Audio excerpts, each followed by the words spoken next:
Welcome back to another episode of 40 Facts About the 40K Universe. I am your host, Gershwin, and you are watching One Mind Syndicate. Today we continue talking about creatures of the warp as we get into the Medusae. If you're new to the channel, subscribe. We post Warhammer 40K content every single day. And of course, if you have any suggestions or comments, just comment down below. But with that said, let's get into 40 facts on the Medusae. A Medusae is an invertebrate parasitic organism that resides within the Eldar webway. The true horror of the Medusae is not due to the creature itself, for while it is clearly an unnatural creature, it does not seem to possess any direct threat. A Medusae's main body is no more than a bag of flesh, not much larger than a human head. The flesh itself is not unusual, except for the fact that it carries a high concentration of neural pathways and receptors. Some theorize that this unusual neurology resembles the brain of a sentient species, but most knowledgeable biologists wave off such thoughts. Its eerie hovering is perhaps the most disturbing feature. While several savants have studied the creature, none can determine how it floats effortlessly without any visible means of propulsion. While the Medusae has no limbs, it does have a surprising number of thin, whip-like tentacles, numbering in the dozens. They seem to look like bare spinal cords, free of any bones. This is not so far from the truth, as the Medusae's main form of attack seems to be inserting these tentacles into the brain and nervous system of a creature, and melding with it. The Medusae has somehow become the ultimate parasite. It does not just live off the vital fluids or flesh of its host, it actually becomes one with it. The Medusae's unique neural structure allows the foul Xenos to insert itself into the mind of its host and take over the host's body, all the while allowing the host to remember and feel everything. Those few victims who have survived an encounter with a Medusae tell tales of feeling as if they can take in all of the emotions around them with exceptional clarity. Others have mentioned that they felt as if they were storing the emotion, intensifying it, and holding onto it like an obscene sponge.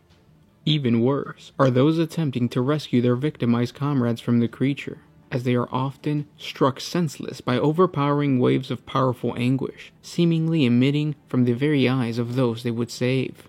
Along the side of its body are also a series of thick tentacles, often sprouting larger growths.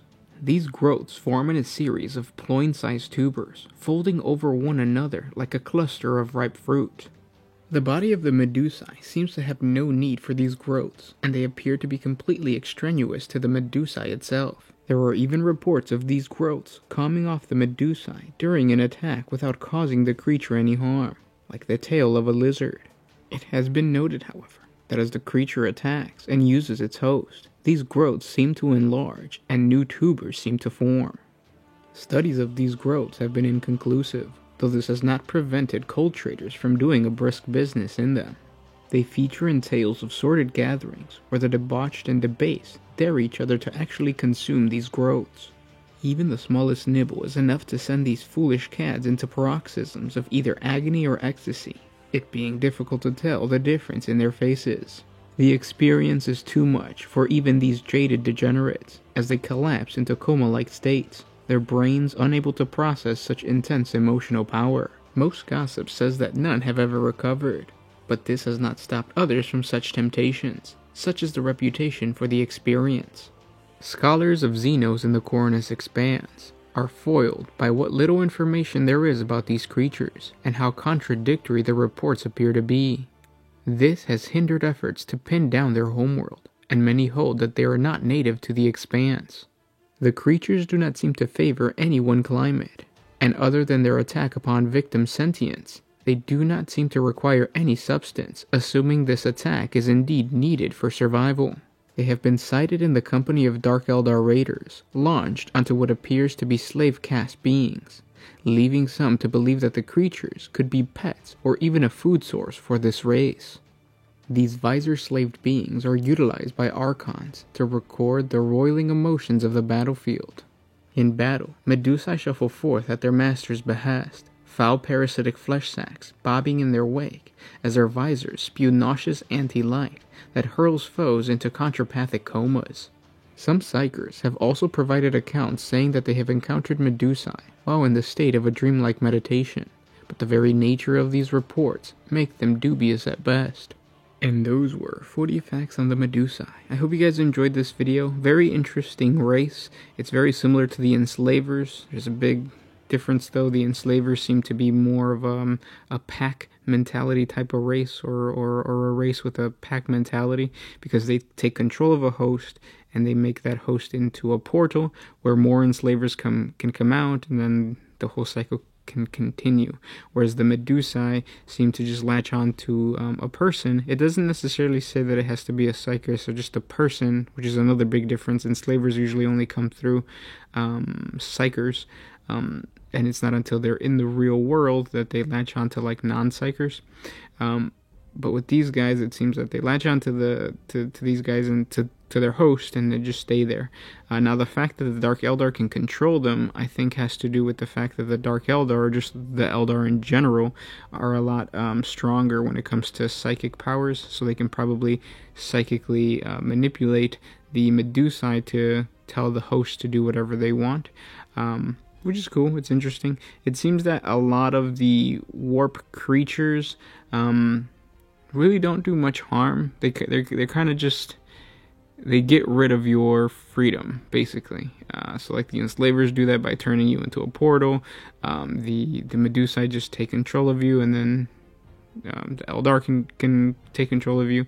But even like the vampires, they suck your your psychic powers through your emotions and all that kind of stuff. So it seems that most of the warp entities seem to just kind of put you in a pretty not a null, but a very like passive state. They're like that pacify card that that we have on for Magic, if you play Magic. But yeah, I hope you guys enjoyed this lore. If you guys want more creatures covered, just comment down below. Tell me what creature you want covered, and I'll try my best to do research. I know there's some of you guys that have been posting, and I just can't find lore for some of the creatures that you guys mention. So yeah, just don't give up. And if you find anything, either email it to us, message us here on YouTube or whatever. And yeah, also check out the video for the daily life of an Imperial Guard veteran. We announced the winner from the giveaway, and that person hasn't contacted us. So I'm gonna give it a week. If you don't contact us, we're just gonna choose another winner from that same video or the previous video. So yeah, just make sure also to comment while you're on that video. If you're not the winner, and just want to increase your chances of winning the new starter set giveaway for the Scions, just comment again. Don't spam, but if you comment every day, it does help your chances. And thank you guys so much for watching. With that said, this was Gershwin with One Mind Syndicate signing out.